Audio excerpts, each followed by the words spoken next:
Halo guys, bertemu lagi dengan saya Sinsin Siti Maratulasana dari program studi PG PAUD IKIP Siliwangi. Saya di sini akan menjelaskan tentang pengembangan strategi dan metode pembelajaran moral dan agama.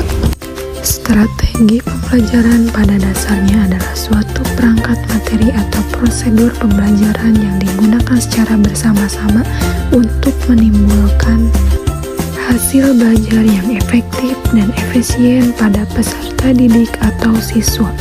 Pemilihan dan penggunaan strategi pembelajaran yang tepat adalah guru dapat membantu tercapainya tujuan pembelajaran dan tujuan pendidikan pada umumnya.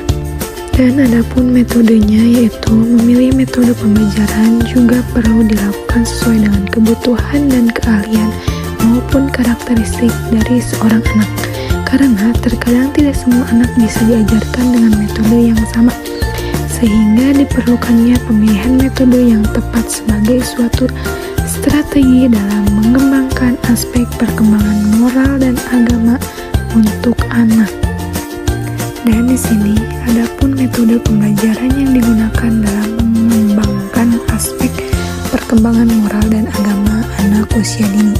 Yang pertama yaitu metode bermain. Bermain merupakan dunia anak. Melalui bermain juga bisa dikembangkan, atau dalam bermain juga guru bisa menstimulasi perkembangan anak, karena pada usia dini anak bermain sambil belajar. Metode yang kedua yaitu metode pembiasaan. Pembiasaan merupakan sesuatu yang dilakukan secara terus-menerus pada anak usia dini. Pembiasaan ini harus sering dilakukan guna mengembangkan aspek perkembangan moral dan agama pada anak. Yang ketiga, metode bercerita. Pada usia dini, anak senang mendengarkan cerita, bahkan senang berimajinasi menjadi tokoh utama pada cerita tersebut. Yang keempat, metode bernyanyi. Bernyanyi adalah suatu cara untuk membuat anak merasa senang dan gembira. Metode yang kelima yaitu metode keteladanan. Memberikan contoh yang terbaik merupakan cara guru untuk menstimulasi perkembangan moral dan agama anak meningkat pada usia dini. Anak sangat suka meniru. Yang kelima, metode demonstrasi. Menurut Akbar, menyatakan bahwa demonstrasi berarti menunjukkan, mengerjakan, dan menjelaskan. Adapun kendala guru dalam mengembangkan aspek perkembangan moral dan agama anak usia dini yaitu susah dikontrol. Yang kedua, daya konsentrasi anak yang belum terstimulasi dengan baik. Yang ketiga, kurangnya keterlibatan orang tua dalam program sekolah. Adapun upaya guru mengatasi kendala dalam mengembangkan aspek perkembangan moral dan agama anak usia dini yaitu 1. Guru menjadi teladan yang baik. 2. Menyiapkan cerita bermakna dalam setiap kegiatan anak. 3. Memasukkan pembiasaan yang baik di setiap kegiatan anak. Yang keempat, pemberian penghargaan kepada anak. Dan yang kelima, mengajak anak ikut serta dalam upacara keagamaan. Permasalahan yang terjadi pada anak-anak tentu berpotensi mengganggu situasi di dalam kelas, sehingga suasana berubah menjadi tidak kondusif. Di sisi lain, sebagian besar pendidik memfokuskan penyebab masalah kelas yang tidak kondusif tersebut hanya kepada anak didiknya. Sebenarnya, tidak dipungkiri masalah tersebut dapat terjadi karena kurangnya kompetensi pendidik dalam mengatasi perilaku yang tidak mencerminkan nilai agama dan moral. Beberapa penelitian menemukan fakta bahwa anak yang sering membuat onar dalam kelas biasanya memiliki suatu masalah yang berkaitan dengan keluarganya. Dari permasalahan pasti ada solusi. Solusi yang dilakukan oleh guru tersebut adalah menenangkan anak yang ribut dengan berbagai ketika anak teridentifikasi bosan dalam pembelajaran di kelas, guru dapat memindahkan pembelajaran di luar kelas outdoor agar kebosanan anak dapat teratasi dengan baik. Selain solusi, di sini pun ada treatment untuk mengatasi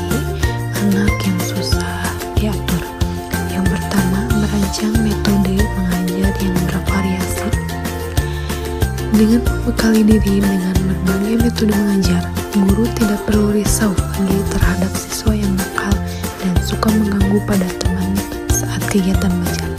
Dengan metode yang sesuai dengan karakteristik mereka, siswa akan fokus dan bersemangat dalam belajar.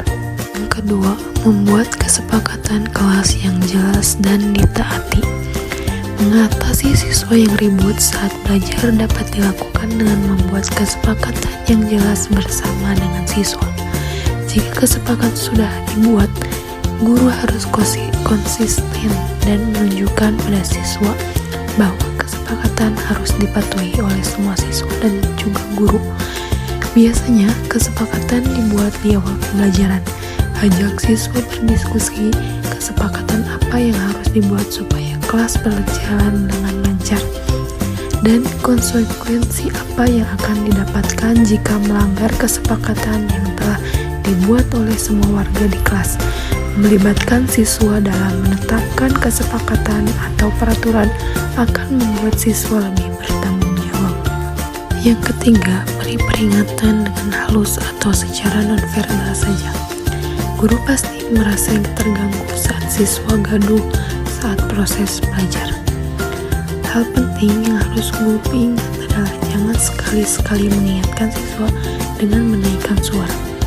Volume suara guru yang tinggi akan membuat siswa cenderung menaikkan volume suaranya juga.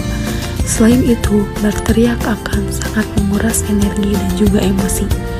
Jadi, berilah peringatan dengan menggunakan body sign. Misalnya meletakkan telunjuk di depan bibir dengan diam dan menatap semua siswa, atau bisa berhitung dengan suara normal. Jadi, guru dapat mengalihkan kegaduhan dengan bernyanyi. Saat siswa gaduh, menyanyikan lagu yang mereka sukai dapat mereka mengikuti gurunya menyanyi.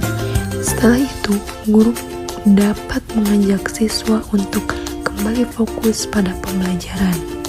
Yang keempat, pilih diksi selain jangan untuk melarang siswa. Contoh peringatan yang sering didengar adalah jangan berisik, jangan ngobrol. Peringatan seperti itu biasanya tidak bertahan lama. Anak akan mematuhi sebentar saja, kemudian akan mengulangi lagi karena tidak ada alasan solutif dari peringatan tersebut. Alih-alihkan mengingatkan dengan jangan berisik, gunakan ungkapan seperti ayo kita belajar dulu ya, ayo kita dengarkan dulu ya, seperti itu. Yang kelima, pahami kenapa anak tidak bisa diam. Seperti kita ketahui bahwa setiap siswa memiliki karakter yang berbeda-beda. Ketika anak cenderung untuk selalu bergerak dan aktif di dalam kelas sehingga berpotensi mengganggu siswa lainnya, bukan berarti anak tersebut memang nakal atau bandel. Guru wajib mencari tahu penyebab siswa melakukan tindakan seperti itu. Bisa jadi siswa tersebut merupakan anak yang hiperaktif atau sedang merasa bosan. Supaya pembelajaran berjalan dengan lancar dan semua siswa mendapatkan pengalaman belajar yang sama-sama bermakna, guru dapat menerapkan metode belajar yang banyak melibatkan aktivitas seperti games, diskusi, atau bermain peran. Hal ini perlu sekali karena siswa tidak bisa duduk, diam, dan memperhatikan guru. Membutuhkan aktivitas yang bisa dilakukan agar energinya dapat disalurkan dengan tepat. Yang keenam, menjadi pendengar yang baik. Salah satu cara mencari solusi mengenai siswa yang sulit diatur adalah dengan menjadi pendengar yang baik. Seringkali siswa yang menjadi troublemaker di kelas adalah siswa yang kurang perhatian atau memiliki hal yang tidak tersampaikan. Pendekatan secara pribadi dengan mengajak mereka berbicara santai di luar konteks pembelajaran akan memberi kesempatan siswa mencurahkan unek-uneknya. Selain dapat membangun kedekatan antara siswa dan guru, kegiatan seperti ini dapat membuat siswa merasa diterima dan dihargai.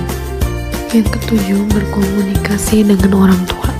Guru harus berkomunikasi dengan orang tua. Koordinasi dengan pihak orang tua siswa akan membuat guru dan orang tua lebih memahami siswa sehingga dapat bersama-sama membantu mendukung dan motivasi siswa. Komunikasi dengan orang tua dapat dilakukan secara rutin, misalnya saat menyampaikan raport.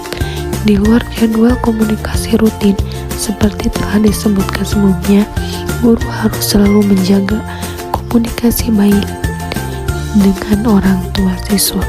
Yang terakhir, sabar. Bagaimanapun tingkah siswa di kelas, guru harus selalu sabar. Tingkatkan kemampuan mengontrol emosi sehingga tidak meledak-ledak di kelas ketika menangani siswa yang susah diatur.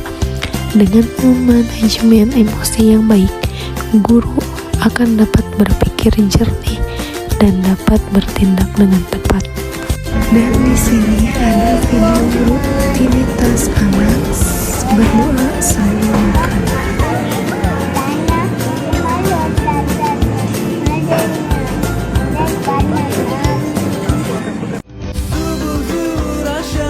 Dan ini kegiatan anak setiap hari Jumat melaksanakan sholat berjamaah. Nah, dan ini kegiatan hanya dilakukan dalam waktu tertentu oleh anak usia dini, yaitu kegiatan manasik.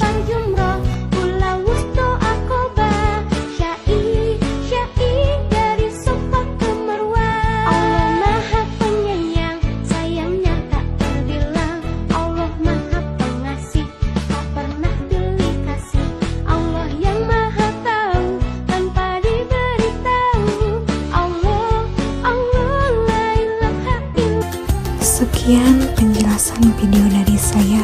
Mohon maaf bila ada